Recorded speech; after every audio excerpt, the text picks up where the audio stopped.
জ্বরের সময় মুখের একদম স্বাদ নেই, বাইরে গিয়ে কিছু খেয়ে আসতেও একদম ইচ্ছে করছিল না। বাড়িতেই কিছু একটা হালকা মজার বানিয়ে খেতে মন করছিল। যেমন ভাবা অমনি কাজ, লেগে পড়লাম আমরা দুজন। আজ বানালাম সমস্ত রকম সবজি আর ডিম দিয়ে ঘরোয়া ম্যাগি।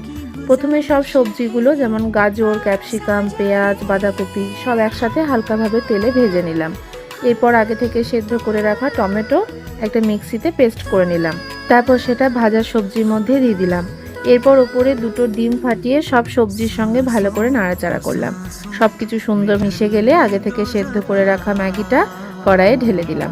ম্যাগির মশলাটা অল্প জলে গুলে ওপর থেকে ছড়িয়ে দিলাম। আর কিছুক্ষণ নাড়াচাড়া করেই তৈরি হয়ে গেল আমাদের গরম গরম মজাদার সবজি ম্যাগি।